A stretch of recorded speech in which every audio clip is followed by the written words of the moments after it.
बच्चों, कैसे हैं आप सभी? आई होप अच्छे होंगे, राइट। चलिए मैं योगिता प्रजापति चैनल पे आप सभी को स्वागत करती हूँ और आज मैं आपके लिए लेके हूँ प्रमेय 6.1 जिसका नाम है थेल्स प्रमेय। तो मोस्ट इंपॉर्टेंट है बच्चों, तो प्लीज ध्यान से समझिएगा और साथ ही लाइक शेयर करना मत भूलिएगा, ओके।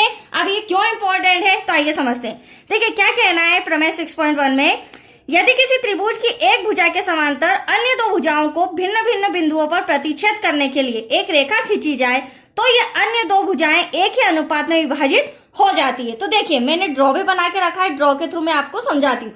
क्या कहा गया, किसी त्रिभुज की एक भुजा, तो त्रिभुज आप देख सकते हैं एबीसी मैंने आपके सामने बना के रखा है, ठीक है। अब इसकी एक भुजा हम बीसी ले लेते हैं, बीसी के समांतर अन्य दो भुजाओं को, अन्य दो भुजाएं हमारी एबी और एसी हो जाएगी, अन्य दो भुजाओं को भिन्न भिन्न बिंदुओं पर प्रतिच्छेद करने के लिए एक रेखा खींची जाए। तो ये एक रेखा आपके सामने मैंने 20 सेंटर में खींची है जिसका नाम दिया है डी और ई, जो भिन्न भिन्न बिंदुओं पर खींची गई है। अब क्वेश्चन क्या कहना है इनका, तो ये अन्य दो भुजाएं एक ही अनुपात में विभाजित हो जाती है। तो अन्य दो भुजाएं मतलब कि एबी और एसी एक ही अनुपात में विभाजित हो जाती है। इसका मतलब क्या हो जाएगा, एडी अपॉन में डीबी बराबर होना चाहिए एई अपॉन में ईसी के। ये हमें सिद्ध करके बताना है, मतलब कि एक ही अनुपात में विभाजित होना।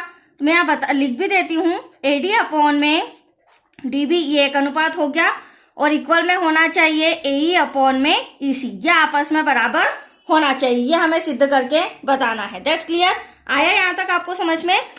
चलिए फटाफट हमें दिया है, क्योंकि प्रमेय है बच्चों, दिया है, सिद्ध करना है, रचना वगैरह सब लिखना पड़ेगा। तो सबसे पहले हमें जो इन्फॉर्मेशन दिया है वो हम रिटर्न कर लेते हैं। क्या दिया है बच्चों हमें, त्रिभुज एबीसी में आप देख सकते हैं जो डी रेखा है वह बीसी के समांतर है, ठीक है, किसी एक भुजा के। तो एक भुजा हमारी बीसी हो गई, तो जो डी रेखा है ये समांतर का साइन होता है, वह समांतर है बीसी रेखा के या भुजा के, राइट। तथा जो डी रेखा है, ये जो हमारी डी रेखा है ये भुजाओं एबी और एसी को, डी रेखा भुजाओं, अब कौन कौन से भुजा, एबी तथा एसी को क्रमशः डी व ई बिंदु पर प्रतिच्छेद करती है। कौन कौन से बिंदु पर, डी व ई बिंदु पर प्रतिच्छेद करती है। अब ये तो हमें इंफॉर्मेशन प्रमेय के अंदर दी गई थी, राइट। सिद्ध क्या करना है, तो देखिए सिद्ध करना वो भी हम लिख लेते हैं, हालांकि मैंने भी आपको बता दिया था। सिद्ध करना है एडी अपॉन में डीबी बराबर होना चाहिए एई अपॉन में ईसी के। तो यहां लिख देते हैं एडी अपॉन में डीबी बराबर है एई अपॉन में ईसी के, राइट। चलिए अब ये पार्टीशन भी हो गया। अब यहाँ पर हमें थोड़ी सी रचना करनी होगी, क्योंकि बिना रचना के हम प्रूफ नहीं कर पाएंगे। अब रचना करने के लिए क्या करेंगे, आप ड्रॉ में देखिएगा, यहाँ पर जो आपको बी बिंदु नजर आ रहा है, राइट, इसको हम ई से मिला देते हैं, मतलब कि बी को ई से मिलाया, राइट। ठीक है, ऐसे ही जो सी है उसको हम किससे मिला देते हैं, डी से मिला देते हैं, सी को डी से मिलाया, राइट बच्चों। अब हम क्या करेंगे, आप देख रहे हैं जो एसी रेखा है इसके ऊपर मैं डी बिंदु से एक लंब डालूंगी, और लंब हमेशा 90 डिग्री का होता है, इसे नाम दे देते हैं हम एम, राइट। ठीक, इसी तरह ई बिंदु से ए बी रेखा पर एक लंब डालूंगी, डैश करके, ये देखिए, और इसे नाम दे देंगे हम एन। तो डीएम हमारा लंब हो जाएगा एसी रेखा पर, राइट। हाँ, एक बात और बता देती हूँ, ये जो एबी और एसी रेखा पर इसके ऊपर एक ही लंब है। जैसे एबी रेखा की बात करूं तो ई एन एक लंब है जो एडी के लिए भी यूज होगा और डीबी के लिए भी यूज होगा, राइट। ठीक, उसी प्रकार ये जो हमारा दूसरा साइड है, दूसरी भुजा है, इसके ऊपर जो डीएम लंब डाला गया है वो ए भुजा के लिए भी यूज होगा और इसी भुजा के लिए भी यूज होगा आगे सॉल्यूशन में। That's clear. चलिए अब हम लिख देते हैं फटाफट। देखिए बच्चों, रचना में हम लिखेंगे बीई तथा सीडी को मिलाया, बीई तथा सीडी को मिलाया, और डीएम आप देख रहे हैं, डीएम लंब है हमारी एसी भुजा जो कि बड़ी नजर आ रही है। तो यहां लिख देते हैं जो डीएम है वह लंब है, ये लंब का साइन होता है AC भुजा पर, तथा EN जो है वह लंब है AB भुजा पर। तो इस तरह ये दोनों लंब हमने खींचे। यहां तक कोई डाउट आपको? चलिए अब आते हैं हम उपपत्ति पर। अब देखिए उपपत्ति मतलब कि अब हम सिद्ध करके बताएंगे कि किस तरह ये दो भुजाएं बराबर अनुपात में विभाजित होती है, राइट।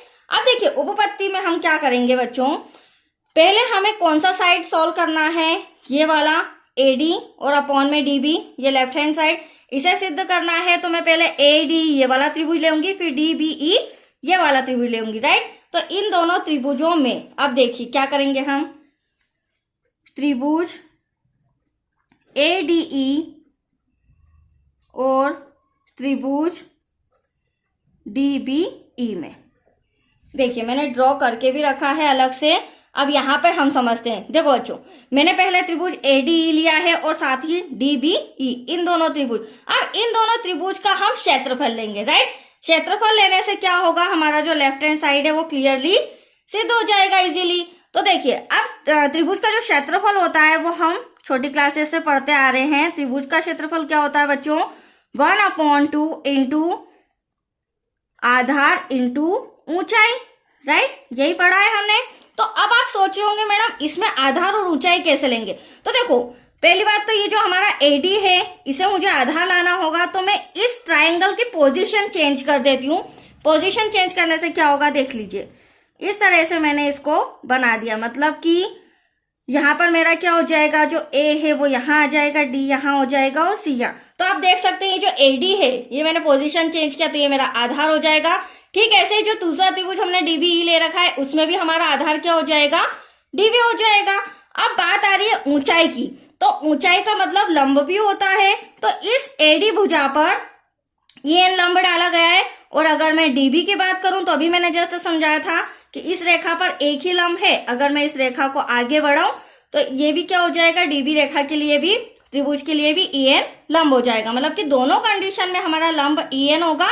और फिर भी अगर आपको कंफ्यूजन हो तो देखो मैंने लेफ्ट हैंड साइड अगर हम ले लें, क्योंकि लेफ्ट हैंड साइड हमारा क्या रहेगा बच्चों, लेफ्ट हैंड साइड हमारा रहेगा AD अपॉन में DB, जो कि हमें सिद्ध करना है। तो ये हमारा आधार हो जाएगा अगर आपको ये कंडीशन समझ में ना आए तो। अब देखिए यहां पर हम लिख लेते हैं, देखिए यहां पर लिखेंगे हम त्रिभुज ADE का क्षेत्रफल डिवाइड में त्रिभुज DBE का क्षेत्रफल। अब देखिए 1/2 तो ऐसा का ऐसा। अब यहां पर फिर से समझ लेते हैं, डिवाइड में भी 1/2 ऐसा का ऐसा, मल्टीप्लाई में। अब देखिए यहां पर अगर मैं इस त्रिभुज की बात करूं तो AD मेरा क्या हो जाएगा, आधार, और इस त्रिभुज की बात करूं तो DB मेरा आधार हो जाएगा। तो आधार के प्लेस पर हम क्या लिख लेंगे, AD डिवाइड में DB मल्टीप्लाई। आप ऊंचाई की लंब की बात करें तो वही मैंने अभी समझाया था, EN और EN दोनों कंडीशन में हमारा लंब क्या हो जाएगा, EN और EN। अब 1/2 से कैंसिल, EN से कैंसिल, तो यहाँ पर एटलीस्ट क्या बचा, AD अपॉन में DB। इसे दे देते हैं समीकरण नंबर फर्स्ट, राइट। अब हम क्या करेंगे बच्चों, सेकेंड कंडीशन, क्योंकि अब हमें यहाँ पर ये वाली भुजा सिद्ध करनी है जो कि AE अपॉन में EC है। तो यहाँ पर क्या करेंगे, अब हम त्रिभुज AED लेंगे और साथ ही साथ ECD। लेकिन यहाँ पर आपको एक इंपॉर्टेंट पॉइंट समझना होगा। देखो यहाँ पर मैंने जब EDE लिया तो ये हमारा एक ही त्रिभुज है। अगर मैं AED के प्लेस पर ADE ले लूं तो भी इसका क्षेत्रफल एक ही आएगा। जैसे कि मुझे ये वाली साइड लेनी थी, कौन सी, AED, राइट, ये वाली साइड लेनी थी मुझे, मतलब इधर से ये लेना है क्योंकि मुझे AE सिद्ध करना है। तो AED के प्लेस पर मैं ले रही हूं ADE, जो कि अभी आपके सामने मैंने सिद्ध भी करके बताया। ये देख लीजिए ADE। तो यहां पर हम क्या करेंगे, सेकेंड कंडीशन में भी पुनः त्रिभुज ADE का क्षेत्रफल लेंगे, डिवाइड में वही हमारा त्रिभुज ECD, इसे अभी हम चेंज नहीं करेंगे, त्रिभुज ECD का क्षेत्रफल। इक्वल्स टू 1/2, डिवाइड में भी हमारा हो जाएगा 1/2, मल्टीप्लाई।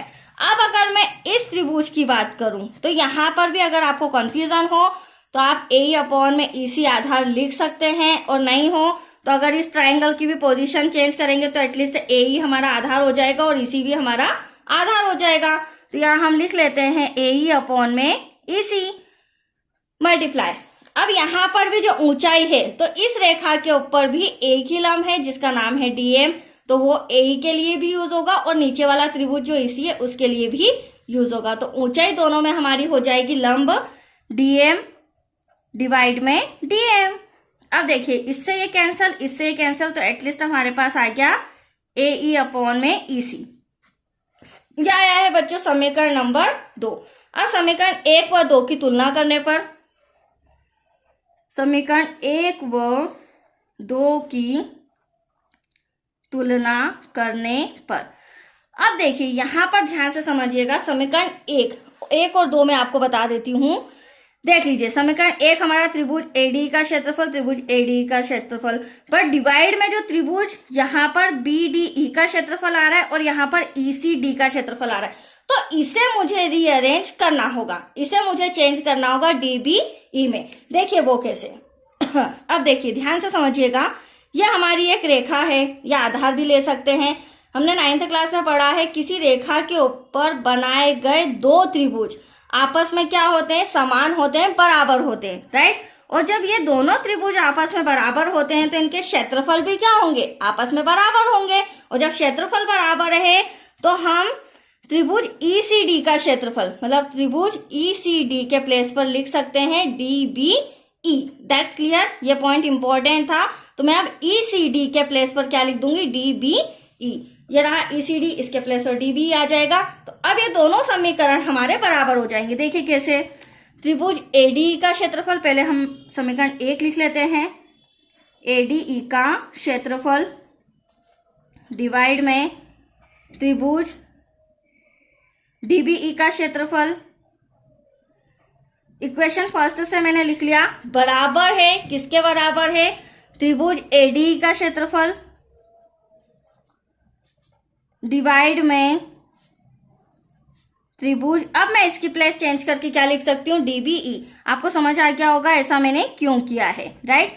अब देखिए ये दोनों त्रिभुज आपस में, इनके जो क्षेत्रफल है दोनों त्रिभुजों के आपस में बराबर है, तो AD/DB जो समीकरण 1 में हमने सॉल्व किया था, AD/DB बराबर है समीकरण 2 AE/EC के। और यही हमें सिद्ध करना था कि ये वाली साइड मतलब कि बराबर अनुपात में विभक्त करती है, मतलब कि AD/DB बराबर है AE/EC के। तो ये हमने सिद्ध करके बता दिया। That's your answer. तो आया आपको समझ में बच्चों, ये कंप्लीट हो चुका है, इम्पोर्टेंट है, ध्यान से समझिएगा। ओके, तो आज के लिए इतना ही। थैंक यू बच्चों।